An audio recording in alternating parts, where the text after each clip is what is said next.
آپ اللہ سے دعا کیجئے اللہ بارش برسائے۔ اللہ کے نبی صلی اللہ علیہ وسلم نے اپنے دونوں ہاتھ اٹھائے اور آپ نے فرمایا اللہم اغثنا، اللہم اغثنا، اللہم اغثنا۔ کتنی بار فرمایا؟ 3 بار فرمایا اللہم اغثنا، اللہم اغثنا، اے اللہ ہماری بارش برسا، اے اللہ بارش برسا، اے اللہ بارش برسا۔ تو آپ نے اصرار کیا، بار بار کہا، اور اس کے بعد کہتے ہیں انس رضی اللہ عنہ کہ اللہ کی قسم آسمان میں نہ کوئی بدلی تھی اور نہ ہی کوئی ایسی امید کا راستہ تھا کہ جس سے ابھی بارش آ جائے گی۔ جو سلا کی پہاڑی تھی اور ہمارے گھر تھے، اس بیچ میں ہم نے کہیں کوئی ایسی امید نہیں نظر آتی تھی کہ بارش ہو جائے گی، کہ اچانک ایک ڈھال کی طرح سے ایک بدلی اٹھتی ہے اور اس کے بعد وہ پورے آسمان پہ چھا جاتی ہے اور پھیل جاتی ہے اور خوب بارش ہوتی ہے، یہاں تک کہ 1 ہفتے تک سورج نظر نہیں آتا،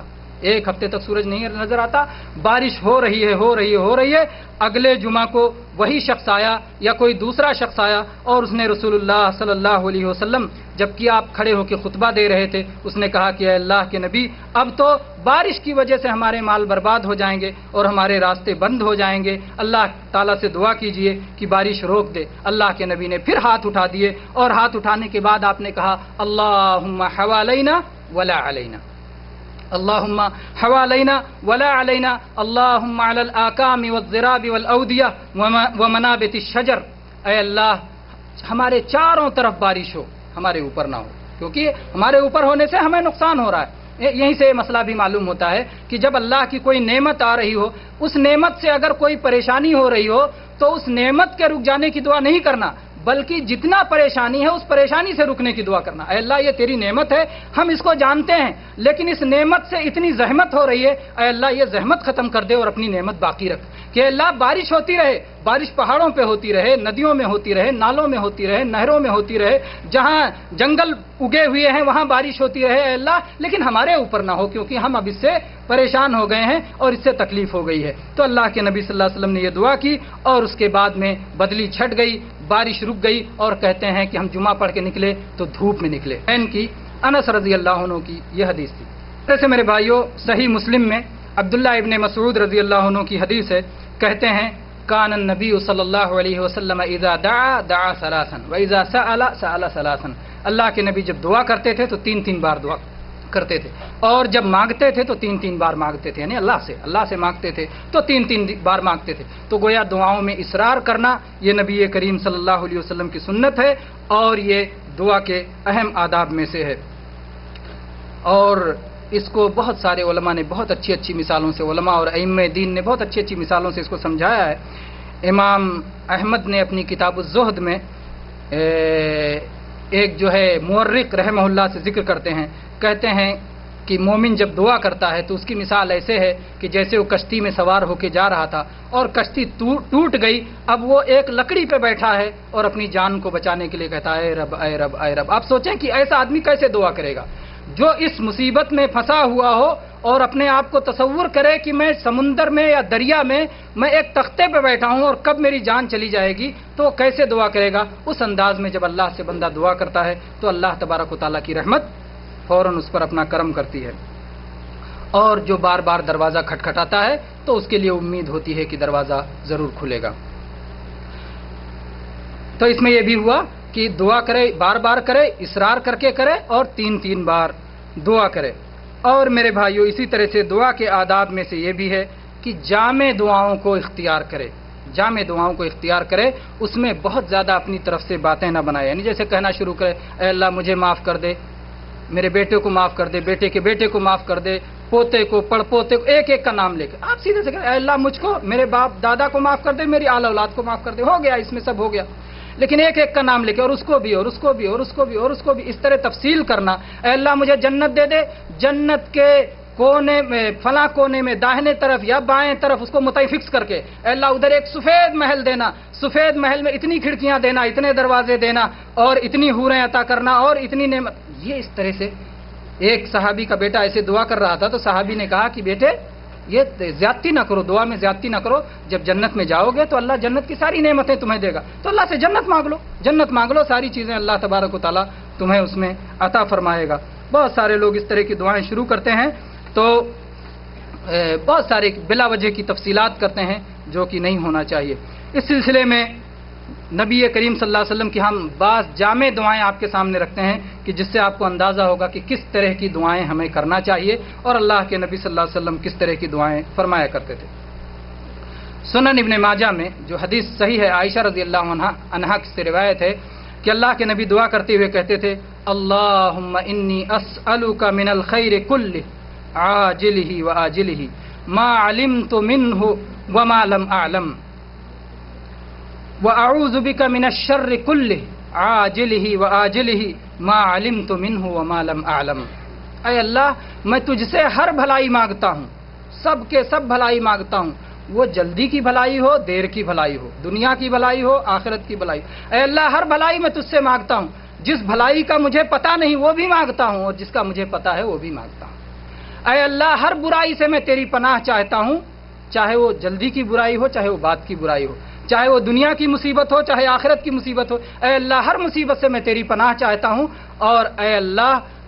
جس مصیبت کو میں جانتا ہوں اس سے بھی اور جس مصیبت کو نہیں جانتا اس سے بھی۔ تو کیسی جامع دعا ہے کہ اس میں ساری چیزیں آ گئیں اور کوئی چیز نہیں بچی۔ اسی طرح سے آپ کہتے تھے اللہم انی اسألک الجنہ وما قرب الیہا من قول وعمل واعوذ بک من النار وما قرب الیہا من قول وعمل۔ اے اللہ میں تجھ سے جنت مانگتا ہوں اور جنت سے قریب کرنے والی ہر چیز مانگتا ہوں، چاہے وہ قول ہو، چاہے عمل ہو، چاہے وہ زبان سے کہنے والی بات ہو یا اعضاء سے کرنے والا کام ہو۔ اے اللہ ہر کام، ہر بات جو مجھے جنت سے قریب کرنے والی ہو وہ مجھے عطا کر دے، اور اے اللہ جہنم سے بچا لے اور ہر وہ کام اور ہر وہ بات جو جہنم تک پہنچانے والی ہو اس سے بچا لے۔ تو اس طرح کی جامع دعائیں اختیار کرنا یہ اللہ کے نبی کریم صلی اللہ علیہ وسلم کی سنتوں میں سے۔ اسی طرح سے دعا کے آداب میں سے یہ بھی ہے کہ آپ دعا کرنے سے پہلے کوئی نیک عمل کر کے اس کے بعد دعا کریں۔ وہ آپ نے ایک وسیلہ پیش کر دیا اللہ کے سامنے، صدقہ کر کے یا 2 رکعت صلاح پڑھ کے یا روزہ رکھنے کے بعد یا اور کوئی نیک عمل کر کے یا کسی غریب کی مدد کر کے، اس کے بعد نیک عمل کرنے کے بعد اگر آپ دعا کرتے ہیں تو یہ دعا کے آداب میں سے ہے اور قبولیت کی اس سے امید بڑھ جاتی ہے۔ آپ دیکھیں یونس علیہ السلام کی دعا کی قبولیت ہوئی تو قرآن پاک میں اللہ تبارک و تعالیٰ نے اس کا سبب بیان کیا ہے۔ اس کا سبب بیان کرتے ہوئے اللہ تعالیٰ نے فرمایا ہے فَلَوْلَا أَنَّهُ كَانَ مِنَ الْمُسَبِّحِينَ لَلَبِثَ فِي بَطْنِهِ إِلَى يَوْمِ يُبْعَثُونَ۔ اگر یونس علیہ السلام تسبیح کرنے والوں میں سے نہ ہوتے تو قیامت تک مچھلی کے پیٹ میں پڑے رہتے۔ تو ایک تو وہ تسبیح رہی جو انہوں نے دعا کی حالت میں کی، اور دوسرے وہ نیک عمل رہا جو آپ اس مصیبت میں پھنسنے سے پہلے کیا کرتے تھے۔ اس مصیبت میں پھنسنے سے پہلے جو آپ نیک اعمال کیا کرتے تھے۔ چنانچہ جو ہے ایک روایت میں اس کی تفصیل آئی ہے کہ یونس علیہ السلام جب مچھلی کے پیٹ میں دعا مانگنے لگے تو فرشتے کہنے لگے کہ اے اللہ یہ کس بندے کی آواز ہے جو مصیبت میں پھنسا ہوا ہے؟ اس کے تو پہلے ہی بہت ساری عبادتیں اے اللہ تیرے پاس پہنچتی رہتی تھیں، بہت سارا نیک عمل پہنچتا رہتا تھا، تو فرشتوں نے ان کی سفارش کی۔ تو یہاں معلوم ہوتا ہے اسی طرح سے وہ حدیث جس میں اللہ کے نبی صلی اللہ علیہ وسلم نے فرمایا ہے تعرف الی اللہ فی الرخاء یعرفک فی الشدہ۔ اللہ تبارک و تعالیٰ کو خوشحالی میں یاد رکھو، بدحالی میں وہ تمہیں یاد رکھے گا۔ تو بہرحال اچھا عمل ایک سامنے پیش کر دینا تو یہ دعا کی قبولیت کی امید کو بڑھا دیتا ہے۔ اسی طرح سے صحیح الجامع میں ابو سعید خدری رضی اللہ عنہ کی یہ حدیث بھی اس سلسلے میں دلیل ہے۔ اللہ کے نبی صلی اللہ علیہ وسلم نے فرمایا صدقۃ السر تطفئ غضب الرب۔ چھپ کر کے صدقہ کرنا، چھپ کر کے صدقہ کرنا یہ اللہ کے غضب کو ٹھنڈا کرتا ہے۔ چھپ کر کرنا اور ایسے ہی رشتہ داریوں کو جوڑنا یہ عمر کو بڑھانے کا سبب ہے، اور نیک عمل کرنا یہ بری موت سے انسان کو محفوظ رکھتا ہے۔ نیک اعمال کرنا انسان کو بری موت سے محفوظ رکھتا ہے۔ تو اسی طرح سے میرے بھائیوں اس سلسلے میں وہ حدیث بھی آپ کے سامنے ہے جس کو آپ بار بار سن چکے ہیں، جو صحیحین میں عبداللہ ابن عمر رضی اللہ عنہ سے مروی ہے کہ 3 آدمی ایک بار سفر پہ نکلے۔ 3 آدمی ایک بار سفر پہ نکلے اور سفر میں جاتے ہوئے ان کو ایک طوفان آ گیا اور ان کو ایک غار میں پناہ لینے کی ضرورت پڑ گئی۔ یہ بڑی مشہور حدیث ہے کہ وہ گئے اور ایک غار میں انہوں نے پناہ لے لیا کہ اس طوفان سے بچ جائیں گے، لیکن طوفان سے بچنے کے بجائے اس سے بڑی مصیبت ان پہ آ ٹوٹی کہ ایک چٹان اوپر سے گری جس نے غار کا منہ بند کر دیا اور اس سے ان کے نکلنے کا کوئی راستہ نہیں رہا، ان کے نکلنے کا کوئی راستہ نہیں رہا۔ اب سب کہنے لگے کہ دیکھو ہم کوئی نہ کوئی عمل جو ہم نے خالص اللہ کے لیے کیا ہو، اس سے پہلے، آج سے پہلے جو ہم نے عمل کیا ہو اسے اللہ کے سامنے رکھو تاکہ اللہ تبارک و تعالیٰ اس مصیبت سے ہمیں نجات عطا فرما دے۔ تو چنانچہ اس میں سے ایک شخص کھڑا ہوا اور اس نے کہا کہ اے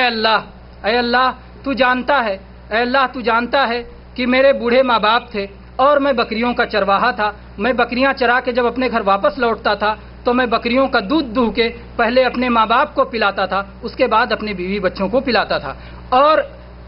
ایک دن ایسا ہوا کہ میں چارے کی تلاش میں بہت دور نکل گیا۔ جب میں گھر واپس ہوا تو میرے ماں باپ سو چکے تھے۔ میں نے دودھ دوہا اور میں ماں باپ کے سرانے کھڑا ہو گیا۔ میرے چھوٹے چھوٹے بچے میرے قدموں کے نیچے بلک رہے تھے، لیکن میں نے انہیں دودھ نہیں دیا، کیونکہ میرا طریقہ تھا کہ میں پہلے اپنے ماں باپ کو دیتا تھا اور اس کے بعد میں اپنے بچوں کو دیتا تھا۔ اے اللہ، اگر میں نے تیری رضا کے لیے ایسا کیا کہ صبح تک میں نے انتظار کیا، جب میرے ماں باپ کی آنکھ کھلی تو میں نے انہیں پہلے دودھ پلایا، اس کے بعد اپنے بچوں کو پلایا۔ اے اللہ، اگر تو میرے اس کام سے راضی ہوا تو اے اللہ اس مصیبت سے آج ہمیں نجات دے دے۔ چنانچہ چٹان